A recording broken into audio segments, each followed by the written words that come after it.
Hello and welcome to CHGO Red Stars Podcast, presented by PointsBet. Use promo code CHGO when you sign up to get two risk-free bets up to $2,000.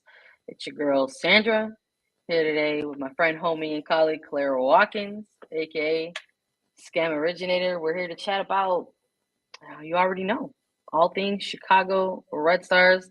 Red Stars are going to be back in action this week, making a return after the international break. Alyssa Nair, Mallory Pugh, Bianca St. George's representing U.S. and Canada during that weekend. The Red Stars were off, but now they're back in it. And they're going to have a game not only today, if you're joining us live, they're also going to have a midweek match coming up next week against Kansas City. So there's a couple things that we're going to have to get through here with everybody today. And I'm happy to do that with you, Claire. How you doing today? I'm good. Yeah, a little bit of a slow NWSL couple of weeks. It feels the tenor feels a little bit different too, right? Because we've got teams with 4 or 5 games left.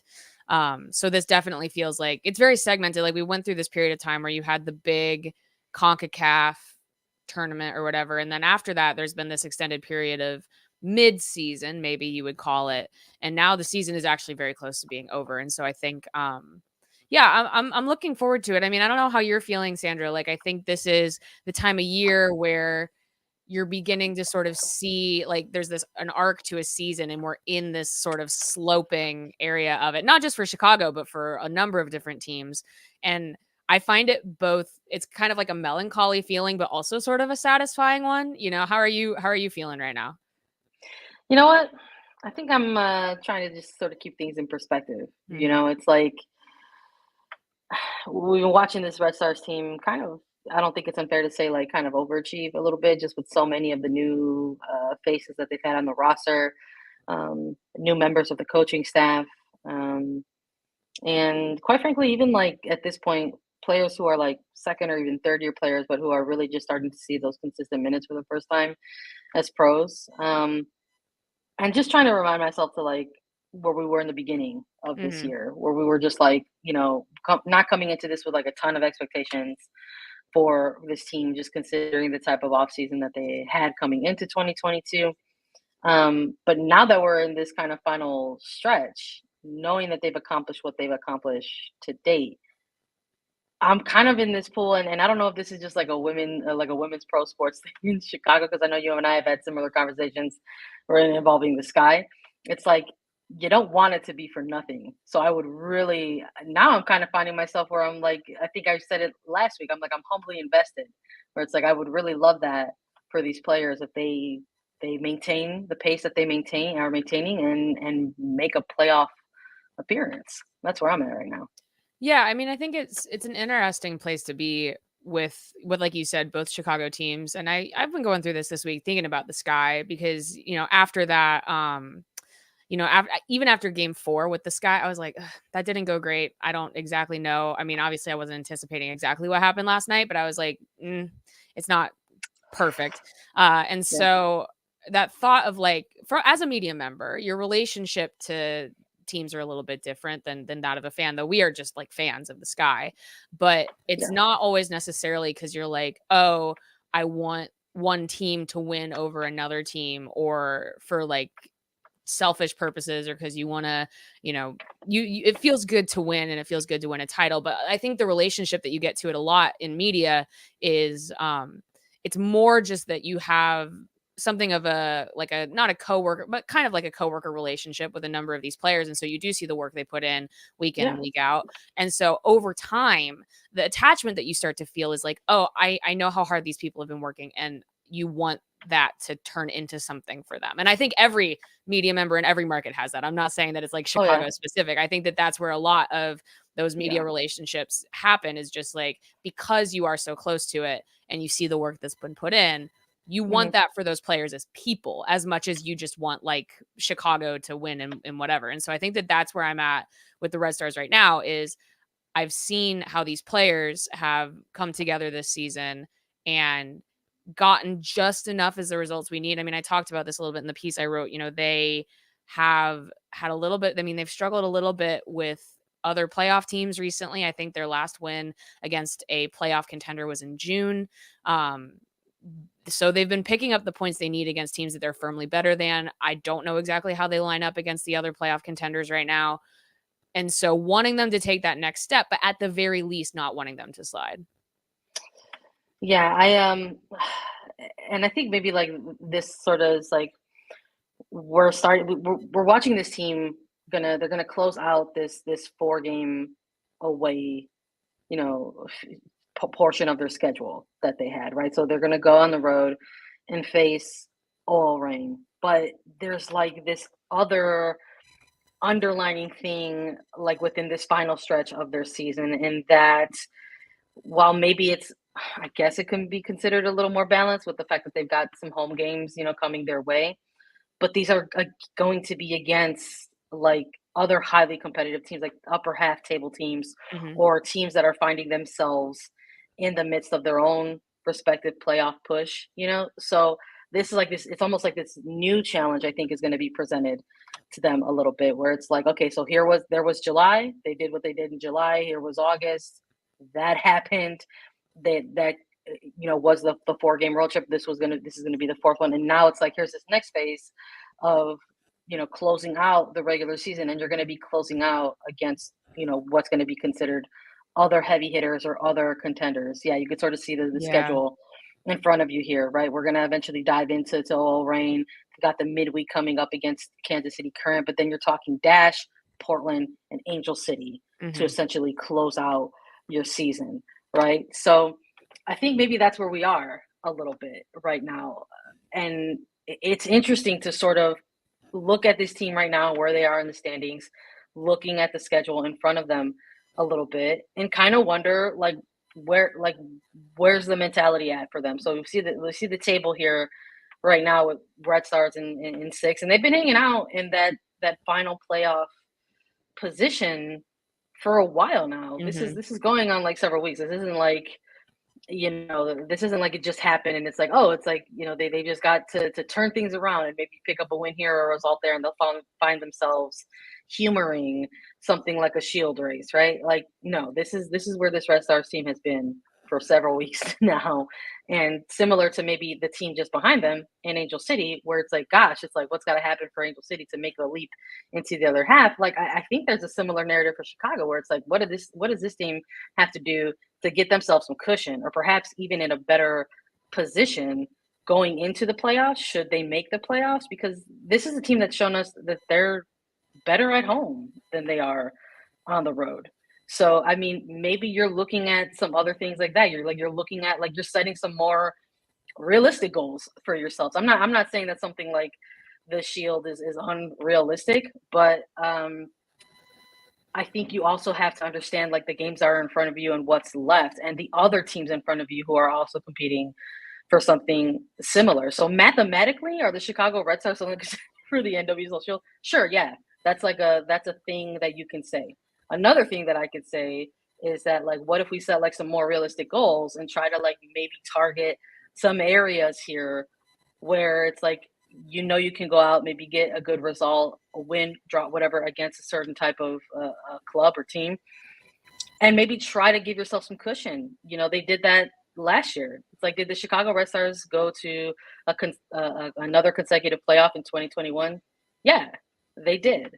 And they did it as a quarterfinalist.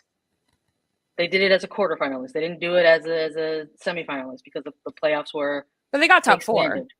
They got top 4, and that was something that was like a little expectation that I think we had of this team last year. We were like, if the Chicago Red Stars like fall out of top 4, is that maybe considered a little bit of a step backwards? And I think, like, because of the expectation that the club has put on itself and the finishes that they've had in prior seasons, like, I think, yes, that is. I think if you're finishing outside of the top 4, it's not where I think you want to be. If you're like a supporter, like you see where you're a supporter of the Red Stars and you're like, well, not top 4, but hey, we're going to the playoffs. Like, let's celebrate that. And I'm sure they will celebrate that in a certain manner if they do get five or 6. But you're challenging yourself to go on the road again. You're not giving yourself the advantage of, the home field and stuff like that, which they have had for a couple of seasons now, and we've seen that kind of aid them in the postseason. So I'm curious to sort of see like what type of energy or what type of urgency, if any, that we're going to see from this team moving forward as they go on to face OO Reign, as they go on to face the current, Dash, Portland, etc. But I think that's where we are right now. You can only like look at what's in front of you, which maybe that's a transition, like talking a little bit about like what's coming out of media availability this week with Petroselli and Milazzo. Like I was curious if like there's going to be a shift in that mentality, but it sounds like there's not. It sounds like they're still just like, hey, this is the game in front of us and this is what we're dealing with. I mean, that's at least what they're saying, right? Yeah. I mean, I think that's what they're saying in media. I mean, I think that's fine, I guess. I don't really know exactly what to do with that, to be completely honest, because that Louisville game was a great bounce back, no doubt. Yeah. But they're still dealing with 4 losses in their last 6, and their 2 wins were against teams that are at the bottom of the table. Yep. And that's not who they're playing for the final 5 games of the season. So I think if they feel like that's the best way to approach this final run in, I mean, I get that. I totally do. I think that you don't want to get too far ahead of yourselves, but I also think that there can't be this element of like there's room for, oh, this one didn't go well, that one didn't go well, especially when we've had a couple games where the Red Stars have conceded 4 or 5 goals. Those seem to me like games where you're like, oh, just not our day, right? And there's room for that in an NWSL season, but not right now. And they're going to be playing teams that can drop that many on them if they're not fully engaged. And so I'm not saying that they're not going to be, but again, they haven't been amazing on the road. They don't do particularly well on the West Coast. They did we go back to like the Cheney days with OL Reign, and specifically the Red Stars were able to deal with the narrowness of that field and kind of use it against the Reign. Mm-hmm. And that's part of why the Reign wanted to move out of Cheney in the first place, is because the narrowness of that pitch did them a disservice. Though they didn't want to talk about that either, but it's true. Yeah. And Lumen's a very different thing. Lumen's a very big field. And so when you have a Red Stars team that's playing in this 3-back that might not have everybody available or can be able to control possession as much as they would like in the midfield, if it turns into this sort of wide open game, the Red Stars have shown that they can give up multiple goals in that kind of a scenario. And so I'm interested to see what happens. I think that they do need to, they might not feel this way, but I do think that this game is a tone setter. The rest of the squad is rested. I know Pew and St. George are not. St. George got to play actually quite a lot back down in Australia because Canada was without their starting outside back, Ashley Lawrence, and which is great. You want to see that. That's awesome. They got 2 very important wins. It was like great performance, but I think it's going to be a challenge, and you don't want to be too pessimistic about it. And maybe again, it's totally possible that this whole thing is just like the shadow of that Sky loss last night is just like hanging over this podcast too. But it's like similar. It is. It is, right? I mean, it's just, you're both wearing Sky, or you're wearing Sky, right? We no longer believe in magic. Like we're just, it's fake. It was all fake. What did Danny Colafrico say? I'm crying. I hope I can. Yeah, exactly. She's correct. Yeah. It changes your outlook. You're like, maybe it's like we're like a little bit like we're like channeling our like Buffy the Vampire Slayer. It's like once more, but with feelings. Right. Yeah, exactly. But it's a shocker. It's a realignment of just like it might not happen for you, and it's your job to stay on top of things and make sure that especially if you are getting tired, which I do think the Red Stars have looked tired in the last 5 or 6 games. Yeah, poor Danny. I want to actually talk to her about this eventually. She's been a huge Sky fan this season. Look, she's really engaged, which is awesome to see. We got to get Colafrico on the show. Yeah, for real. Just to be sad just about to chat. Yeah. Yep. Here, welcome to CHGO Red Stars, where we talk with Colafrico about how sad we are about the Sky. But yeah, so I don't know. I mean, I think that the Reign have their own absences. They're not going to have Jess Fishlock. They don't have Tobin Heath. Yep. It'll be interesting to see how fit Megan Rapinoe is after getting a half hour on Tuesday. We'll just kind of have to. That's important to know. I mean, we're talking about like a little bit what you heard out of the pre-match availability, and then highlighting the availability reports for both of these teams. Quite frankly, again, Chicago, it's we've seen it all season. It's the players who are on maternity leave, right? Turner Davidson and Aaron Wright is still nursing a right ankle issue. But, on the other side of things, you've got the Reign missing some pretty impactful players, right? Whether it's somebody like Angelina, who's out for the season, Fishlock with that excused absence. And I do wonder if with players that they had, away for international duty, is this a game that's going to have like a lot of things that sort of cancel each other out? Like, I'm very curious about, the level of play that we might see between these two teams. I'm feeling like I'm in the final stretch here where I'm just going to like put on my full Chicago hat and just be like, I've got Chicago as the winner every single game, baby, from here on out. It's just like hard to say. Yeah. Let's just bring that energy. It's like, you know what? They're going to win every single game from here on out. Let's just do that. But I look at this one in particular and I wonder, is this the type of game, Claire, that I would want to put money on if there was a winner and or a loser in this one? And I don't know if this is the type of game I would do that. But if you are, I just want to remind folks that PointsBet Sportsbooks is counting down the days until the football season with a new offer every day until the season kicks off from now until September 8th, which was yesterday. So sorry if you missed out on that.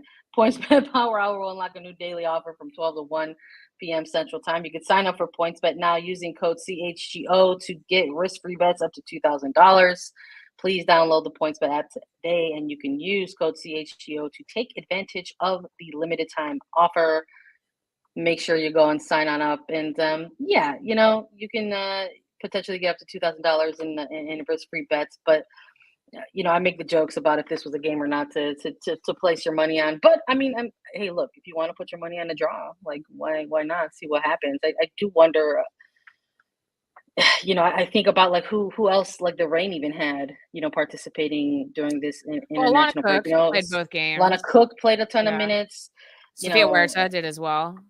We got to see Huerta, very active in those games. I do wonder, like, if we're looking at, like individual, like scenario, like battles and scenarios, like on the pitch, like if there's some, like there's going to be some things that kind of cancel each other out. And I'm like, well, and then you just don't have, somebody like a Fishlock, period.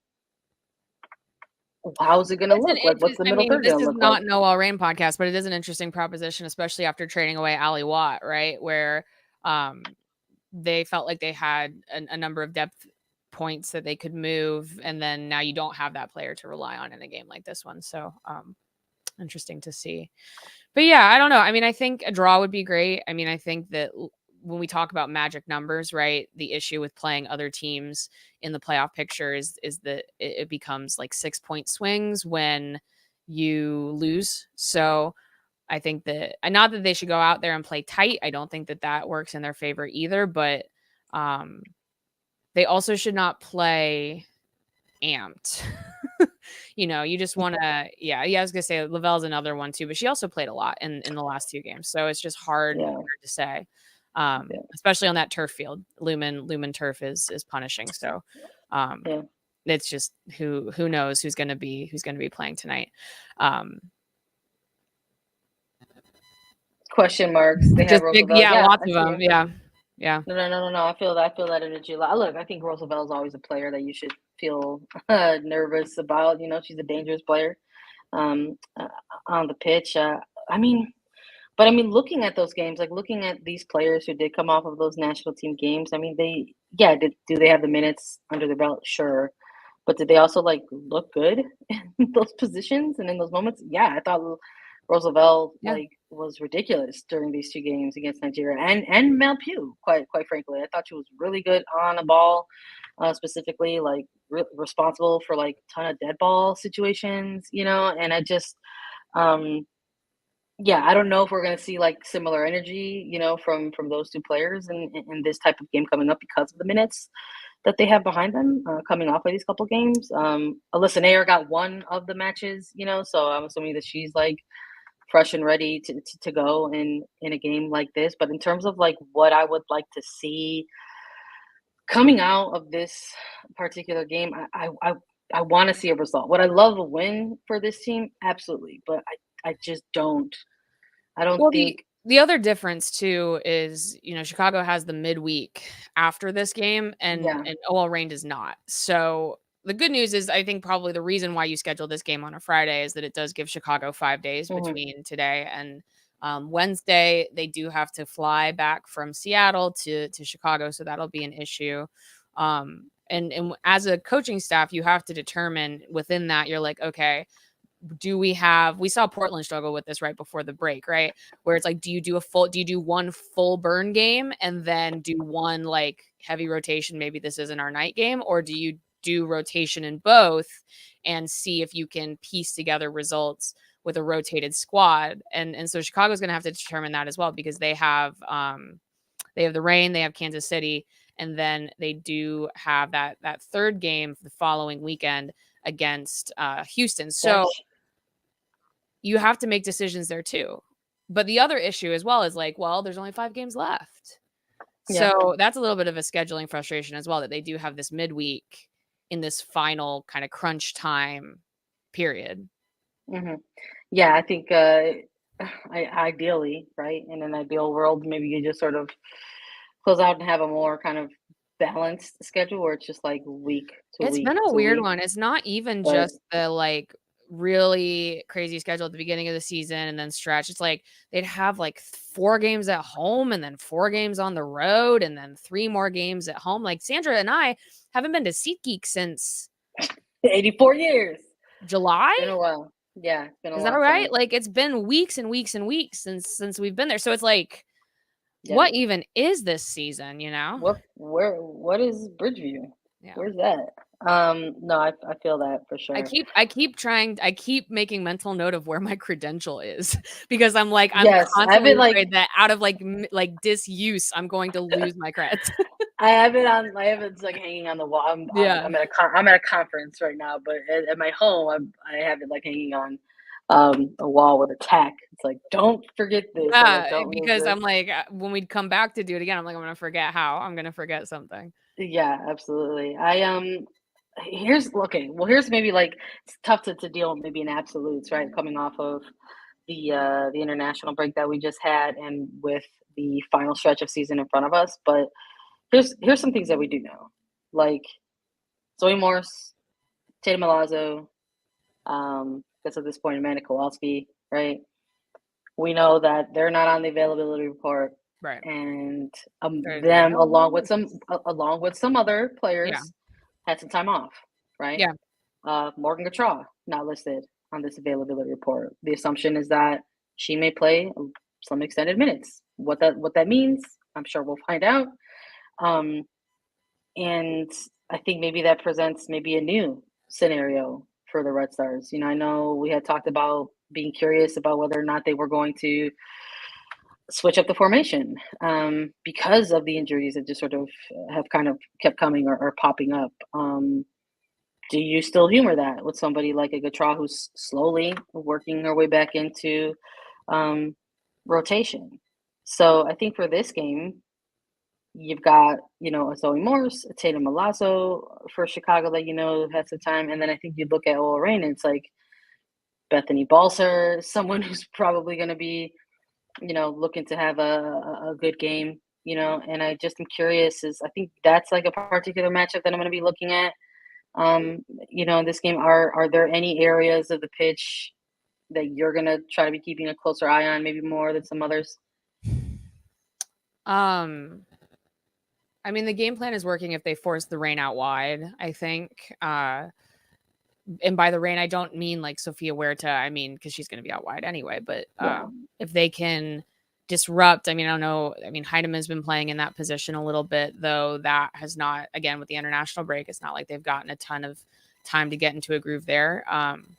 But yeah, you basically just want to match their front 3 with your back 3 and hit your positioning well so that they're not getting into central spaces, or like Lavelle is not penetrating that zone right where the center backs is, or where the dual 6s are, and that's as much up to the defensive midfield as it is the defense. So I would say just that zone in front of the 16-yard box, just like that defensive midfield area, I think is going to be crucial. Because I think the Red Stars, the way they're set up, they're able to defend predictable defending, or predictable attacks. Like what they really strive to do is render the other team's attack predictable.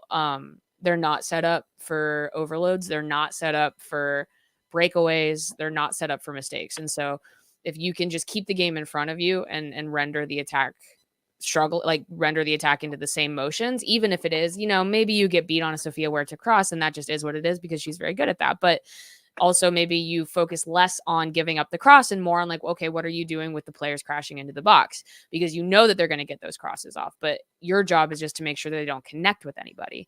And we've seen the Red Stars have good performances where they are able to actually force teams into sending in crosses, and then they do a good job defending the space inside. And so I think that is what I would say for the defense. And then for the attack, the Reign have the ability to be very compact with their positioning, but they also like to play a high line at times. And I do think that you can draw Alana Cook out. That is possible to do.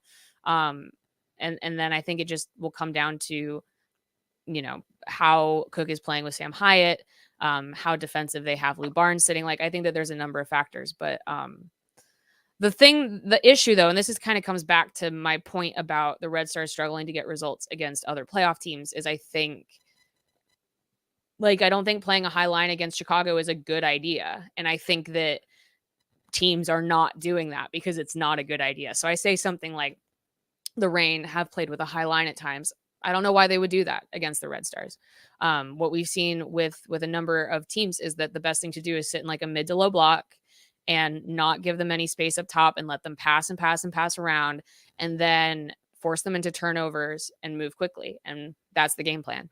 And so I think that opposition teams are going to have scouted that at this point and do everything they can to make that happen. So it's hard to predict because I can talk about how the Reign would play against somebody else, but the way you play against Chicago is pretty clear at this point.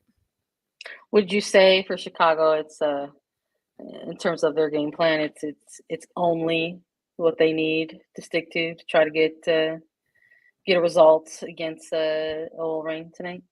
I don't know if it's only what Chicago needs, but it is only what you need, maybe. I don't know only what Chicago. If there's anything you can take away from me in this episode, is that I don't feel like I know a damn thing today. But there's one thing I do know, and it's that Owen, which stands for only what you need, is a 100% plant-based protein shake that gives you nutrition, that works as hard as you do. All of their products are free of artificial ingredients, allergen-friendly, no gluten or dairy, easily digestible. And Owen and CHGO have partnered to give you an awesome offer. You can get 20% off your first purchase at liveowen.com. That's LIVEOWYN.com with the code CHGO20. I might need to get in on some of these products because I'm trying to have a healthy girl fall, and I might need to, I might need to because I'm eating a lot of lettuce. I'm eating a lot of greens, and I'm just you can just hose all of that stuff, and you're just what am I getting out of this? Yeah. I don't feel full. It's just water after a while, right? I know, right? Yeah, exactly. Water. So I'm maybe I need to start start bulking up. I need to start bulking up for the NWSL championship, Yo, yeah, we do. I feel you on that. I think DC in October might feel a certain type of way. Yeah. So we have to start preparing for that, both mentally and physically, quite frankly. But okay, so we chatted all around a bit, maybe, talked about some of our predictions of what we might want to see there from those two teams. And again, I'm interested to sort of see how it plays out because it's just two upper half table teams, 5 and 6 right now, but they just are two teams who feel very shout out to, I was just going to talk about the previous game. They're two teams who are just in very different, just kind of different phases in their season right now. This is not, these are not the same two teams, basically, I think that they were in the summer when they went head-to-head, and that 1-0 loss that Chicago handed all Reign. But again, I think that sort of alludes a bit to Chicago and their strengths at home. Laura Harvey and her Reign teams, Laura Harvey and her teams in general that she's coaching in NWSL have struggled in Bridgeview. Yeah. For whatever reason, they come to Bridgeview and it's hard for them to get a win. I think the only time she got a win Braintree, I think, might have been with Utah, I think, at one point, or one of the later reigning squads that she was with before departing to Utah. She's that's like a running joke. She's like, yeah, I hate it here because I love the city, but I hate it here because it's like it's tough for them to get a win out here on the road. So I think again, it's going to be a little bit different energy. I think playing over there in Lumens, and I'm sure Harvey's making mental notes of that as well. The coaching matchup is always something I'm curious about as well. So I'm kind of eager to see how things play out, knowing who's available and who's not, and who's been on minutes restrictions or who's coming off of an international window, because it's, again, like those are maybe the similar things and similar scenarios for these two teams going into this match, right? But looking ahead a little bit, coming out of this game, and because of us and our live schedule and how we link up with the community on every Friday to talk Chicago Red Stars with CHGO, by the time next Friday comes, Chicago will have played 2 games already. So we're going to kind of do a little bit of a double preview here for you all. So we've got this rain game that we've chatted a bit about, what we want to see, what we would like to see coming out of this game. But Wednesday, September the 14th, Chicago is going to be going up against another upper half table team that's really hot right now, going on a really long win streak. I think they're undefeated in like 12 games. Kansas City Current. And they're a team that's also kind of, in a very different phase of their season than Chicago. They're in a different phase of their season than they were even last year. You want to talk about a crazy turn of events. Kansas City was largely in last place all of their inaugural season in 2021, and now here they are among the top 3 of the standings. And when you want to talk about realistic chances for chasing an NWSL Shield, I think Kansas City feels like they've got a pretty good shot at that with their games remaining.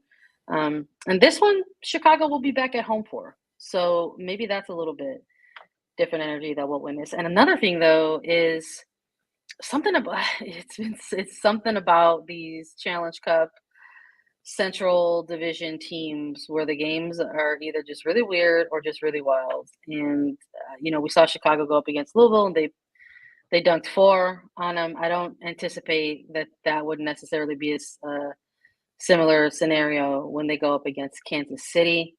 I'm curious how the midweek is going to impact both those teams come September 14th. Yeah, I mean, Kansas City plays Gotham on Sunday. That's going to be a little bit of a different kind of a game, I think, probably than Chicago versus OL Reign. Mm-hmm. Yeah, I mean, I like Kansas City. I think that they're one of the more fun teams in the league this year. They do like to play a higher transition style. They like to move fast. I think that, the last game that Chicago and Kansas City played against each other, I really enjoyed that 2-2 draw. Mm-hmm. I thought that was great. I really, really liked it. Mm-hmm. So if Chicago's up for it, I think it could be fun. But if Chicago's tired, not up for it, I think that it could be a long day. Could be a long night. Yeah. Long midweek match. Something curious that came out of these United States friendlies against Nigeria is, I don't know if folks out there who follow the Red Stars also follow the national team, but these games took place on like a Saturday and a Tuesday, and during the broadcast, whether it was on Fox or whether it was on ESPN, we noticed a local ad that was running for Chicago Red Stars, and it was advertising this specific match during that local ad. So it was like a Red Stars advertisement for the September 14th Kansas City Current match. So I'm a little curious if this is a game that they're targeting, the franchise is targeting to try to get a good turnout on in terms of it being a midweek match and stuff like that. So I'm a little curious as to how that's going to look. I think a late September or mid-September kind of midweek match might be a tough sell, I think, for some folks out there to try to make a game. I mean, I had similar issues with the Sky game just last night, like having tickets and having to ending up selling them. So sometimes it's tough. So I'm curious to sort of see if they see a bump from that type of stuff, with the dual ads that they ran for both those games. Because I saw one during the first U.S. game, and then I saw one during that second game on Tuesday. So I don't know. Like, we're not going to know until the game kicks off and happens, and if that really impacts attendance by any means. But it did make me smile a little bit because I was like, maybe purchasing that type of time and having it for going up against a team that is technically like a Midwest team. Like, maybe you're trying to target multiple folks to try to come out and see not just one team, but two teams. So it did make me smile a little bit that this was the game that they chose to kind of run those kind of ads on. Yeah. I don't know if you saw them at all. I did. Yeah, I saw it on the first broadcast. I figured it was just because it was the next home game. I was like, well, yeah, or that too, right? It's the next one. But yeah, I thought it was good. It's good to run TV ads. Who on coming off of this August, we saw a handful of players like for Kansas City Current get voted to the August Team of the Month. So we saw Adriana French, I think it was Elizabeth Ball and Lola Bonta representing the Current for strong performances, best 11 for the month of August. I don't know if I 100% agree with Fran. I think French had an amazing July. I don't know if I would say that they had a really good August. The Current had a couple of games there where they conceded 7 goals over 2 games. I think there was that wild 4-3 game against the Courage. There was that other one that was 3-2 that they just closed out with. So I'm just kind of you can get some past the Current. Apparently, you can. I think that's true. I think that it's kind of I think it's by the nature of the way that they play. I think that they the ball moves when you play the Current. The ball moves, and the ball moves in 2 directions. moves with the Current. Moves with the Current and against the Current. So yeah, I think that that is just by the way that they win though. I think that you can get goals against the Current, but I think that is. I know they don't enjoy going down first and having to come back, but they're very comfortable with that. That has been a game state that they found themselves in many, many times over the last 2 months. And I'm sure as much as they would love to just lock it down and only score and have nobody else score, it's been a winning formula for them. And so I think that my point being that if Chicago does score first against a team like the Current, that is not you can't get too comfortable with something like that. I think that they're very, very good at coming back and they're very good at pushing tempo. And I think that the Red Stars sometimes concede tempo. And I think that can be an issue for them as well. I'm curious if we will see expanded minutes, I think, over these next couple of games for somebody like Morgan and Shaw. Are we going to see her and how long are we going to see her possibly against Owl Reign? And depending on how that goes, will she be available and or a factor going up against a team like the Current? Yeah, I would imagine that you're not going to throw her in to a lot. I think that it's I would say that like a lot of stuff today, it's very hard to tell for 2 reasons. Reason number 1 is we don't know exactly how fit she is. I think that that's been a key issue this whole time. Is we know that she's been on this recovery from this calf injury. We've had to sort of infer from that maybe the reasons why something like that could be so severe or why it could take so long to recover. We have had to infer the setbacks. Were they fitness setbacks? Were they injury setbacks? When did they occur? What has been the linear timeline here? And then so going into a week like this one, we have 2 questions. Question number 1 is it just about building up game minutes, or is it we need to be careful or we're going to re-injure this issue? Yeah. And so without the knowledge of which it is, it's really hard to gauge how they're approaching minutes for Gautreaux. I'm curious to see how Kansas City what type of shape they maybe present to the Red Stars, because something that I've liked about their games is that we've seen them kind of be a little bit fluid at times this season. Sometimes they'll come out. They've presented themselves in a bit of a 3-back of their own sometimes. Sometimes they've had, wing backs getting higher. We've mostly seen somebody like Haley Mace up higher for them this year. Is something like a midweek match going to be something where we see that team be, like I said, like a little bit more fluid against a team like the Red Stars? But I'm leaning more towards maybe like no, because I think you made a really good point earlier talking about that there's enough footage out there at this point on a team like Chicago and their system and perhaps how to combat that. So I am a little bit curious to sort of see if we do see something a little bit more fluid from Kansas City, because again, two teams really different places than they were the last time they met in the regular season. Current got the dub earlier, but they kind of did it in a way that was like they had Chicago in a bit of like a sleeper hold, if I recall that first game correctly. It just sort of felt like they were just kind of lulling Chicago a bit in that game. And I think it was at home as well. Are you fact checking me? Please. Yeah, I'm like, look, I'm trying to remember. I'm not. Yeah, I believe you. I'm just trying to remember. No. I'm like, I'm even trying to be like, I'm pretty. No, the only time they've played in the regular season was that 2-2 draw in Kansas City. Was it? Yeah, you're thinking of the Challenge Cup, I think. Am I thinking of the Challenge Cup? It was the last challenge. It makes sense. It was their last Challenge Cup game, but yeah, that was crossing wires. Yeah. So I was so the last time they played was just that 2-2 draw in Kansas City, which I thought was not too bad actually from either team. But I mean, I think that Kansas City is going to match midfields. I mean, I think that they'll utilize their wingers and their wing backs in a way that, like you said, I think it'll be malleable. I think that, like I said, you sitting in a lower block fits sometimes against the Red Stars. However, I think that Kansas City at this point has enough faith in their own identity that I don't know if they're going to do a low block, because like that's not how they play.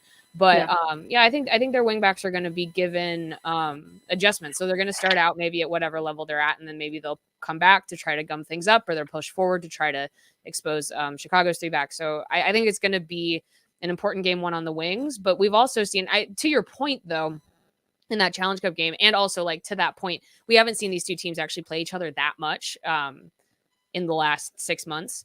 Is the Kansas City has had the ability to control the midfield against Chicago. It just hasn't.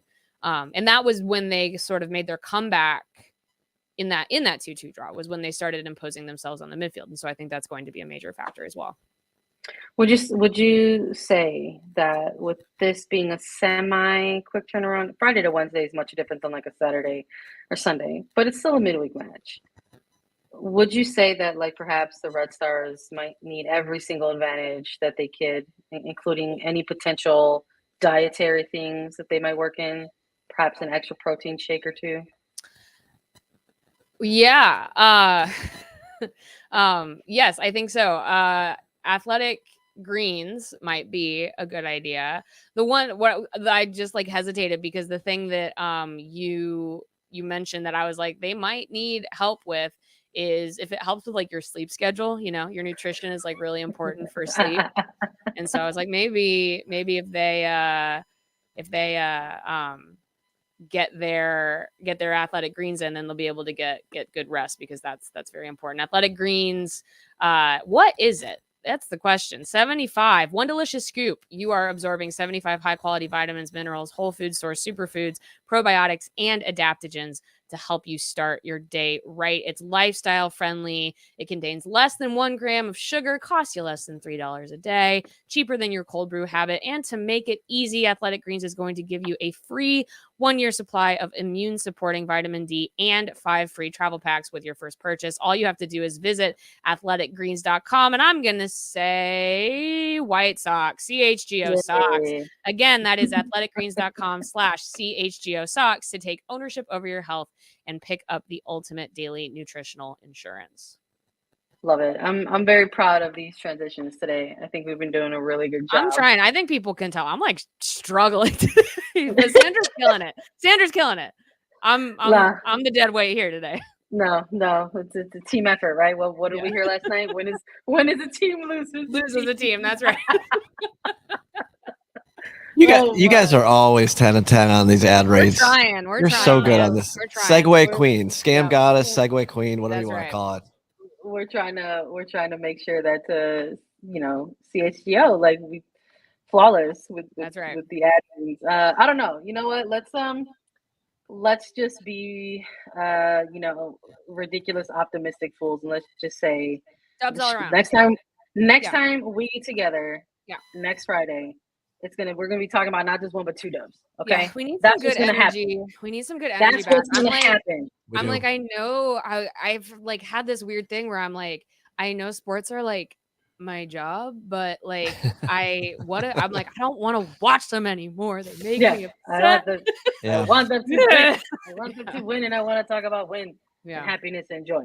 And that's what we're going to do. We're going to manifest that together. So thanks, everybody, for joining us on CHGO Red Stars today. We appreciate you all coming through and hanging out as always. Just know that the best way to support us in the work that we do here at CHGO is with a CHGO membership. You get access to podcasts and live shows every day on every team, quite frankly, all across Chicago. Post-game shows, premium written content. You can check out Claire's work at allchgo.com. You get access to merchandise, a free shirt when you become a member, and access to the members-only Discord at the CHGO Lounge. So make sure y'all tune in next week, where hopefully we talk about a couple wins. Peace.